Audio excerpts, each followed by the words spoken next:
नमस्कार मित्रांनो, तू ही रे माझा मितवा या मालिकेच्या आजच्या भागामध्ये पाटील अर्णवला सांगत असतो की साहेब, तुम्हासनी मी सांगितलं होतं ना की जे 4 नावाचे वकील आहेत, 4 राजेश भोसले नावाचे वकील मला सापडले. त्यापैकी 3 वकिलांबद्दल तुम्हाला मी आधीच इन्फॉर्मेशन दिली. त्यातल्या 4थ्या वकिलाचं बी मला माहिती सापडली आहे. तेव्हा मग तो म्हणतो की 4था वकील कोण आहे? तेव्हा तो सांगतो की 4था वकील आहेत तुमचे जीजू राजेश भोसले. तेव्हा मग अर्णव म्हणतो की अच्छा, म्हणजे ते वकीलच आहेत ना, खोटं नाही आहे ना हे? तेव्हा तो म्हणतो की नाही साहेब, हे समजा खोटं आहे. मी सगळी माहिती काढल्यावर समजलं की तो वकीलच नाही आहे. त्याने कुठल्याही प्रकारची वकिलाची सनदच घेतलेली नाही. हे ऐकल्यावर अर्णवला जबरदस्त धक्काच बसतो. अर्णव म्हणतो की व्हॉट, हे खरं आहे का सगळं पाटील? तेव्हा पाटील म्हणतो हो सर, मी सगळं बघितलं, सगळ्या गोष्टी शोधल्या. मला एकच गोष्ट समजली की तो खोटा आहे. कुठल्याही प्रकारची वकिली त्याने केलेलीच नाही आहे. तर मग तो वकील कसा असेल? तो कोर्टात जात पण नाही, फक्त तसं चित्र उभं करतो, असं अर्णवला सगळं सांगतो. आता अर्णव विचार करतो की म्हणजे मी जो आत्तापर्यंत विचार करत होतो, मामा जो संशय घेत होता तो अगदी खरा होता. तो म्हणतो की साहेब, खरंच तो खूप विचित्र माणूस आहे. त्याच्यामागे मी माझे सोर्सेस लावलेले त्यावरून एक गोष्ट. परंतु अर्णव आता रिक्षातून उतरतो आणि बाहेर जाऊ लागतो. तेव्हा मग पाटील म्हणतो की साहेब ऐका तरी. परंतु तो तिथून निघून गेलेला असतो. अर्णवला राकेशसारखाच कोणीतरी दिसलेला असतो, म्हणून तो तिथून चालत चालत निघतो. त्यावेळेला आता मार्केटमध्येच राकेश आणि ईश्वरी दोघंजणही शॉपिंग करत असतात. त्यावेळेला तिथे अर्णव येतो आणि अर्णवचे सगळं बघत असतो. आता त्यावेळेलाच तो विचार करतो की हे सगळं काय आहे, आणि त्याला जे काही पाटील बोललेला असतो ते सारखं सारखं आठवत असतं. आणि मग पाटील म्हणतो की साहेब काय झालं काय झालं? परंतु अर्णव उतरतो आणि तो इकडे तिकडे शोधायला लागतो. तेव्हा त्याला लक्षात येतं की समोर ईश्वरी आहे आणि ईश्वरी आवाज देत असते की ओ राकेशजी, इकडे या जरा प्लीज, हे बघा इथे काय आहे. असं म्हटल्यावर आता अर्णवला कळतं की राकेश आणि ईश्वरी दोघंजणही सोबत आहेत. त्यावेळेला आता अर्णवला फक्त हेच बघायचं असतं की हा राकेश नेमका आहे तरी कोण, म्हणून आता तो त्या दोघांचाही पाठलाग करत असतो. ईश्वरी आणि अर्णव हे दोघंजणही खरं तर लांब लांब असतात.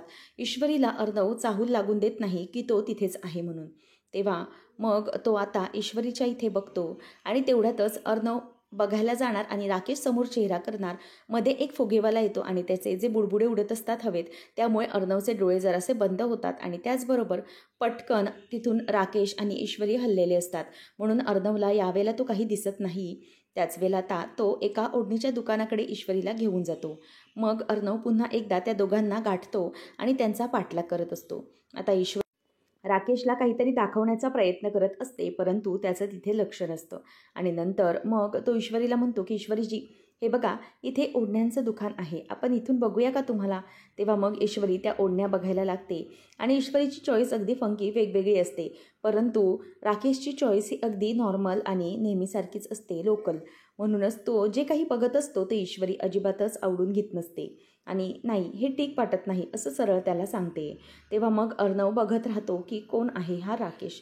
त्यावेळेला आता ओढणीवाला हा ओढणी दाखवत असताना एक ब्लॅक कलरची ओढणी ही राकेशच्या चेहऱ्यावर ओढली जाते आणि त्यामुळे ती ओढणी ओढत असताना अचानक ती चेहऱ्यावर त्याच्या जाते आणि त्याच वेळेला मग राकेश पटकन ती ओढणी बाजूला करतो आणि चेहऱ्यावरची ती ओढणी बाजूला केल्यानंतर समोरच अर्णवला राकेशचा चेहरा आता फायनली दिसलेला असतो. आणि तो चेहरा पाहिल्यानंतर अर्णवच्या पायाखालची जमीनच हादरते की म्हणजे हाच तो माणूस आहे.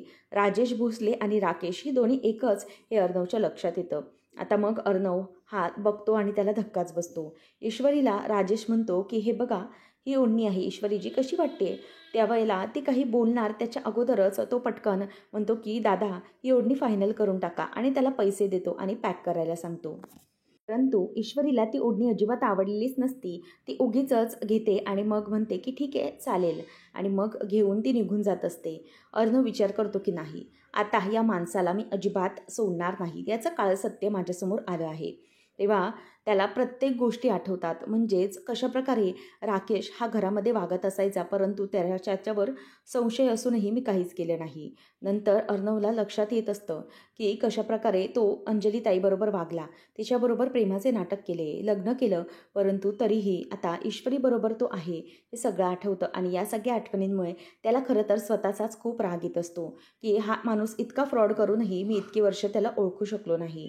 त्याच वेळेला होळीच्या वेळेतही ईश्वरी आलेली असताना तो अंजलीला कलर लावतो आणि कलर लावून नंतर तिथून पसारच होऊन जातो ईश्वरी आल्यानंतर. त्याचबरोबर आता ईश्वरीला गाडीतून ड्रॉप केल्यानंतर तिथून नमू म्हणते की ते राकेशजी आहेत, परंतु अर्णव राकेशजींना भेटवण्यासाठी म्हणून ईश्वरी बघत असते.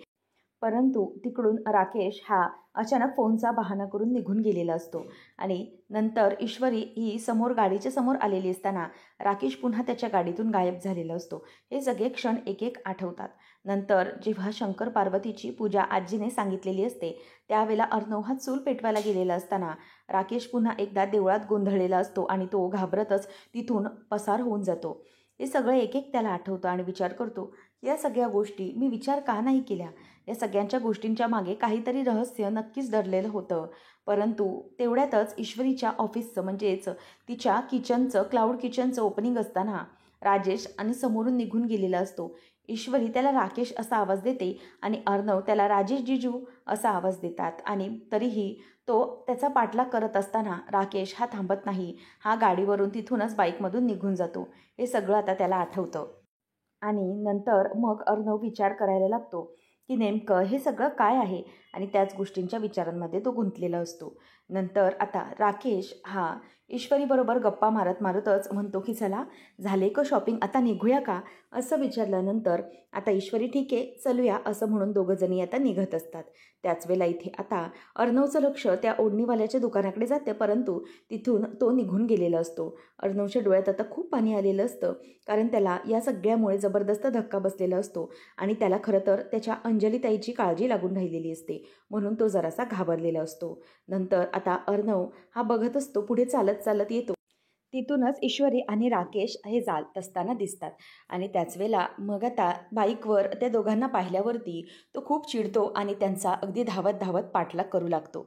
आणि खूप जोरात न थकता तो धावत त्याच्या मागे जातो, कारण त्याला ईश्वरीच्या समोरच रंगेहात राकेशला पकडायचं असतं, परंतु ते पॉसिबल होत नाही. तो अगदी गाडी जोरात घेऊन जातो आणि त्यामुळे त्याला काहीही सुचत नाही आणि धापा टाकत तो तिथेच उभा राहतो. आता अर्णवच्या हातातून तो निसटून गेलेला असतो, परंतु अर्णव विचार करतो की नाही, काही झालं तरीही या राकेशचं उर्फ राजेशचं सत्य हे मला उघडकीस आणायचंच आहे. तेवढ्यात आता तो भरपूर चिडलेला असतो आणि म्हणतो की बस झालं, आतापर्यंत या माणसाने माझ्या कुटुंबाला, माझ्या ताईला आणि माझ्या सगळ्या घराला खूप फसवलं. इथून पुढे नाही, इथून पुढे ह्याला मी सोडणार नाही. तेवढ्यातच लंगडत लंगडत तिथे पाटील येतो आणि पाटील म्हणतो की साहेब, खरंच तुम्ही आता पकडणार होतात ना त्याला, थोडक्यात वाचला तो. पण आता साहेब लक्षात ठेवा, हा माणूस खूप खोटारडा आहे. अहो, हा माणूस खूप लबाड आहे. हा काहीही करू शकतो आणि त्याने तुमच्या घराला पूर्ण फसवलं आहे. आणि त्याच्या मी पाळतीवर होतो, परंतु तरीही त्याने मला पकडलं. खूप शातीर आहे तो आणि या सगळ्यामध्ये मुरलेला दिसतोय.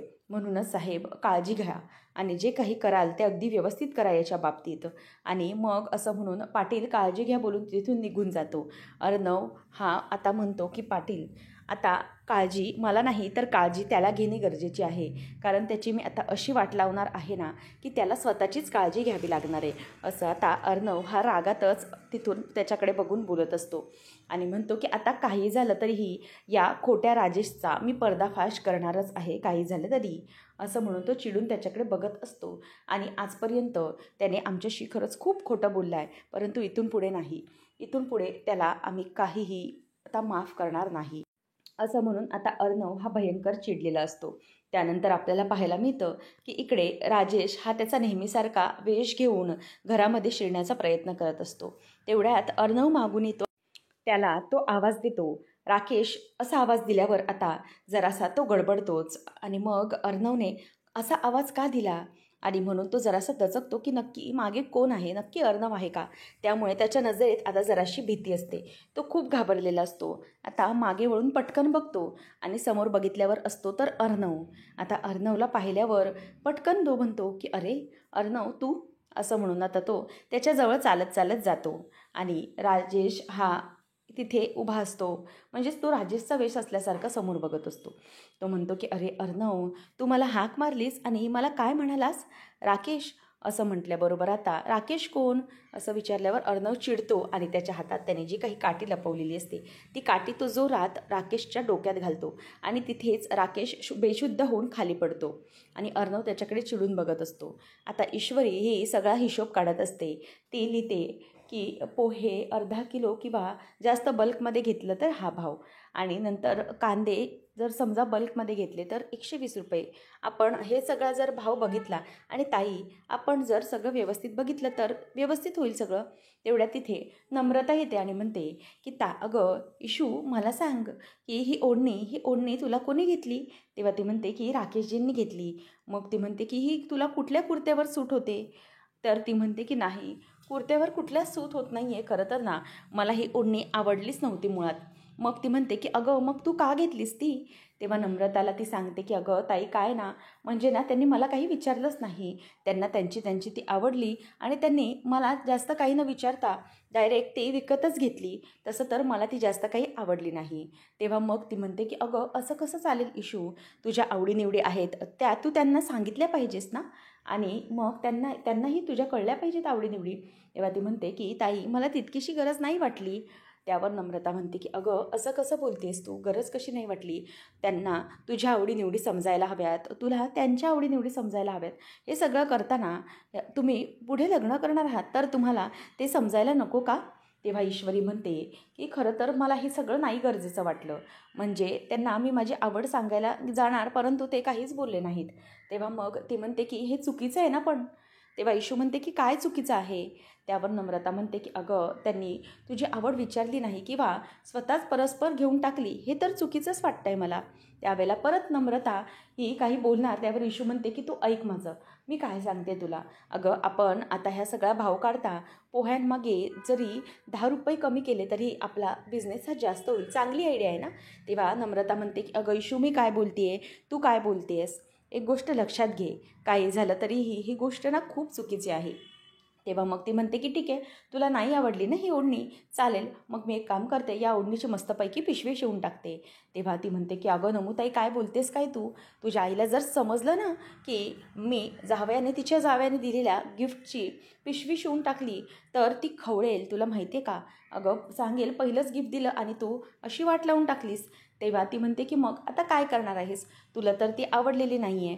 मला तर वाटतंय की हे सगळं आपण गिफ्ट बदलून टाकण्यापेक्षा माणूसच बदललेला बरा नाही का? कारण ज्या व्यक्तीला या सगळ्या गोष्टीची जाणीवच नाही आहे, मग काय उपयोगाचं आहे सगळं, असं नम्रता तिला म्हणते. आणि त्याच वेळेला इशू म्हणते की ताई बस झालं हा, आता पुन्हा हे सगळं तू सुरू करू नकोस, म्हणजे झालं. तेव्हा नंतर नम्रता म्हणते की ठीक आहे, बघ तुला काय वाटतं ते, मी जे काही वाटतंय ते तुला सांगितलंय, आता पुढे तुझा तू विचार कर. असं म्हणून आता ईश्वरीला ती पुन्हा कोड्यात टाकते आणि तिथून निघून जाते. ईश्वरी पण आता मग त्याच गोष्टीचा विचार करत राहते. तर इथे अर्णव भयंकर चिडलेला असतो आणि त्याने राकेशला एका ठिकाणी गोडाऊनमध्ये आणलेलं असतं. आणि मग आणल्यानंतर तो म्हणायला लागतो की काय राजेश, आता त्याला सगळ्या गोष्टी आठवायला लागतात की कशाप्रकारे त्याने राकेशला पकडलेलं होतं. आता तो चिडूनच त्याच्याकडे बघत असतो आणि त्याच्यावर अगदी जोरात पाण्याचा हबका मारतो. त्याबरोबर पटकन राकेश हा गोंधळून उठतो, कारण त्याला तो बेशुद्ध झालेला असतो आणि पटकन तिथे त्याच्याकडे तो बघायला लागतो. त्याच वेळेला आता अर्णवकडे बघून तो म्हणतो की काय रे अर्णव बाबा, काय त्या तुझ्या या ASRचं ऑफिस काय गोडाऊनमध्ये शिफ्ट केलंस की काय? तेव्हा मग तो म्हणतो की 1 मिनिट, मी तुझ्यासाठी ASR नाही आहे, मी अर्णव राजेश शिर्के आहे, कळलं? आणि मी हे सगळं करतोय ते फक्त माझ्या बहिणीसाठी, समजलं? हे जे सगळं काही तुझ्याबरोबर वागतोय ना फक्त बहिणीसाठी. तेव्हा मग तो म्हणतो की बहिणीसाठी म्हणजे बहिणीसाठी तू चिंटू आहेस, बरोबर की नाही? असं आता तो त्याला चिंटू अशी हाक मारतो. त्यामुळे अर्णव पुन्हा त्याच्यावरती चिडतो आणि मग अर्णव म्हणतो की राकेश, हे जे काही तू केलं आहेस ना, तुझा खरा चेहरा हा आता माझ्यासमोर आलेला आहे.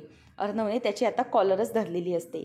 त्यावेळेला आता लगेच अर्णवला तो म्हणतो की काय कॉलर, चक्क आज तू माझी कॉलर धरलीस? आतापर्यंत तू कधीही मला राजेश जिजूंशिवाय हाक मारली नाहीस, परंतु आज चक्क तू माझी कॉलर धरतोयस.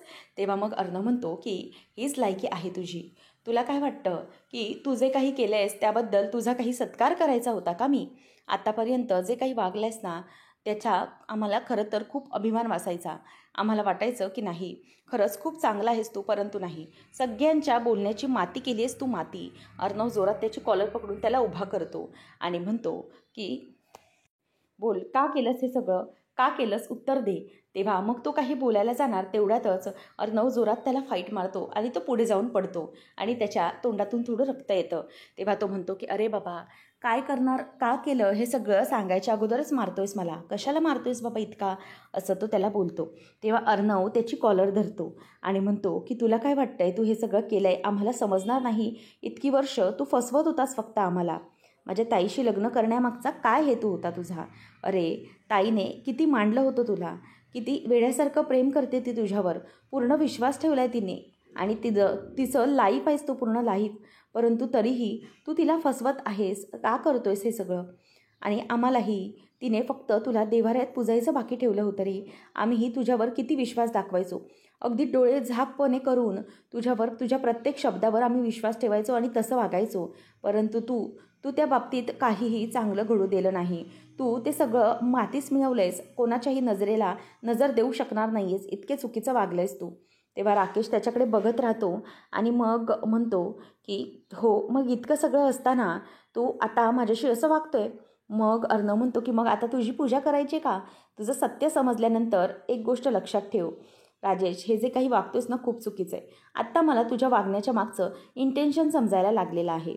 अच्छा, म्हणजे तुला माझ्या ताईबरोबर लग्न करून तिची अशी परिस्थिती आहे म्हणून तू तिच्याशी लग्न केलंस, म्हणून ती खरं तर तुला देवच मानते. परंतु तू तिच्यासाठी हे सगळं करून हे सिद्ध करतोयस की जे काही वागतोयस ना ते फक्त तू पैशासाठी केलंयस. तिच्याशी लग्न करून तू आमच्या घरामध्ये आलास आणि NGOच्या नावाने पैसे उकळण्यासाठी तू हे सगळं करतोयस आणि आम्ही तुला ते पैसे देतच गेलो ना. परंतु आता आता ताबडतोब हे सगळं बंद करायचं. आता हवं तर एका क्षणातच, एका मिनिटात मी तुला पोलिसांच्या ताब्यात देऊ शकतो आणि तुला जेल होऊ शकते, समजलं? तेव्हा राकेश घाबरतो. मग अर्णव म्हणतो की परंतु मी आता तुला असं नाही वागवणार. चल, मी तुला एक संधी देतो, ठीक आहे? या सगळ्या गोष्टी मागे टाकायच्या आणि बाजूला होऊन चांगली लाईफ जगायची. माझ्या ताईबरोबर सुखाचा संसार कर आणि तिला न फसवता सगळं सांगून हा सगळा सुखाचा संसार कर विथ ऑनेस्टी आणि चांगलं लाईफ जग. कुठल्याही प्रकारचा असं वागण्याची तुला आता गरज नाही. त्यामुळे तुला मी एक चान्स देतोय, हा चान्स स्वीकार आणि स्वतःचं लाईफ चेंज करून टाक. माझ्या ताईबरोबर सुखाने राहा, तिला कोणत्याही प्रकारचा त्रास होऊ देऊ नकोस, कळलं? एकच चान्स आणि हे मी तुला पहिला आणि शेवटचा चान्स देतोय. यानंतर मी कधीही तुला चान्स कोणताही देणार नाही. असं अर्णव आता त्याच्या खांद्यावर हात ठेवतो, त्याची कॉलर वगैरे व्यवस्थित करतो आणि त्याचा चेहरा वगैरे नीट करून म्हणतो की ठीक आहे, समजलं तुला. आता इथून पुढे तुला जे काही वागायचं आहे ते मी सांगेन तसंच वागावं लागेल आणि व्यवस्थित लाईफ सुरू करावी लागेल, तरच मी तुला सोडेन, असं अर्णवला आता तो सांगतो. तर आता पुढच्या भागामध्ये आपल्याला पाहायला मिळणार आहे की ईश्वरीला एक वाईट स्वप्न पडतं आणि ती पहाटे पहाटेच दचकून उठते. तेव्हा सुप्रिया विचारते की काय गं इशू, काय झालं? ईश्वरी म्हणते की अगं आई, मला ना एक वाईट स्वप्न पडून गेलं, पटकनी मला जाग आली. असं समजलंच काही की काहीतरी वाईट घडतंय, काहीतरी चुकीचं घडतंय असं मला वाटतंय. तेव्हा ती म्हणते की अगं इशू, स्वप्नच ते, त्यामुळे त्या बाबतीत काहीच तू वाटून घेऊ नकोस. अगं असं विचार करतो तेच घडतं. ईश्वरी म्हणते की नाही ना आई, अगं मला तसं काहीच वाटत नाही आहे. बघ ना, हे स्वप्न कसं अचानक पडलं आणि पहाटे पहाटेच हे स्वप्न पडलेलं आहे. त्यामुळे असं वाटतंय की हे स्वप्न ना कुठेतरी जाऊन खरं होणार आहे. आणि बघ ना, बाहेर बघ ना तू, आता थोड्याच वेळात उजाडायला आलं आहे. म्हणूनच मला असं वाटतं की हे जे काही स्वप्न पडलं ना ते खरं होणार आहे आणि खूप अजीब होतं हे स्वप्न, असं ती सुप्रियाला सांगू लागते. नंतर मग आता अर्णवला धमकी देतच तो म्हणायला लागतो, म्हणजेच राकेश म्हणायला लागतो की तुला काय वाटतंय की तू जे सांगशील ते मी ऐकायला तयार होईन? आता तुझ्या डोळ्यासमोरच बघ मी काय करतो ते. तुझ्या त्या मिस इंदोरला स्वतःची बायको बनवणार, मी स्वतःची तुझ्या डोळ्यादेखत बनवणार, परंतु तू काहीही करू शकणार नाही, तू काहीच करू शकत नाही. तेव्हा मग आता अर्णव त्याला चॅलेंज देतो की हे बघ राकेश, तू आतापर्यंत जे काही वागलास ते मला माहीत नव्हतं म्हणून, परंतु तू माझ्या ताईचं आयुष्य तर बर्बाद केलंच आहेस, पण ईश्वरीचं आयुष्य मी तुला बर्बाद करू देणारच नाही. तेव्हा मग असं म्हटल्यावर राकेश म्हणतो की ठीक आहे, जा जा, तुझ्या अंजलीताईला किंवा ईश्वरीला जे काही सांगायचे ते जाऊन सांग. परंतु एक लक्षात घे, जेव्हा तू ईश्वरीला काही सांगायला जाशील त्यावेळेला तुझ्या अंजलीताईचं आयुष्य उद्ध्वस्त झालेलं असेल, तिने स्वतःचं आयुष्य संपवलेलं असेल. असं आता राकेश त्याला धमकी देतो आणि जोरजोरात तो आता हसायला लागतो. आणि ते ऐकल्यानंतर आता अर्णवला जबरदस्त धक्का बसतो. आता काय करायचं काहीच त्याच्यासमोर प्रश्नचिन्ह उभं राहिलेलं असतं. एका ठिकाणी ईश्वरी, एका ठिकाणी आपली ताई. काय करू हा प्रश्न त्याला पडलेला असतो. आता अर्णव हा ईश्वरीला आणि अंजलीला या राकेशच्या तावडीतून कसं सोडवणार आहे हे पाहणं रंजकतेचं ठरणार आहे. अशाच मालिकांच्या अपडेटसाठी आजच आपल्या चॅनलला सबस्क्राईब नक्कीच करा. धन्यवाद.